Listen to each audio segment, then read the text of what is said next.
PM કિસાન યોજના હેઠળ ખેડૂતોને દર 4 મહિને 2,000 રૂપિયા મળતા હોય છે। અત્યાર સુધીમાં કુલ 19 હપ્તા આવ્યા છે અને હવે ખેડૂતો 20મા હપ્તાની રાહ જોઈ રહ્યા છે। સરકાર તરફથી હવે 20મા હપ્તા માટે સંપૂર્ણ તૈયારી થઈ ગઈ છે।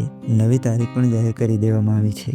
ખાસ વાત એ છે, આ વખતના હપ્તા માટે વડાપ્રધાન નરેન્દ્ર મોદીનો ખાસ કાર્યક્રમ યોજાશે। આ કાર્યક્રમ ઉત્તર પ્રદેશના વારાણસી શહેરમાં યોજાશે। અહીંથી વડાપ્રધાન નરેન્દ્ર મોદી લાખો ખેડૂતોના ખાતામાં ડીબીટી મારફતે 20મો હપ્તો જમા કરશે। આ વખતે આશરે 9.7 કરોડ જેટલા ખેડૂતોને લાભ મળશે। કુલ રકમ અંદાજે ₹20,500 કરોડ જેટલી રહેશે।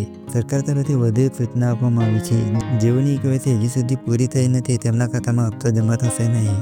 20મા હપ્તા માટે તમારું આધાર કાર્ડ ખાતા સાથે લિંક હોવું જોઈએ, જમીન રેકોર્ડ અપડેટ હોવો જોઈએ અને તમારું નામ લાભાર્થી યાદીમાં હોવું જોઈએ। હવે મુદ્દાની વાત કરીએ તો આ હપ્તો 2 ઓગસ્ટ 2025ના રોજ ખેડૂતોના ખાતામાં જમા થશે। જેઓએ હજુ સુધી કેવાયસી કરાવ્યું નથી તેમણે પીએમ કિસાનની વેબસાઇટ પર કે સીએસસી સેન્ટર પર જઈ પોતાનું કેવાયસી કરાવી લેવું।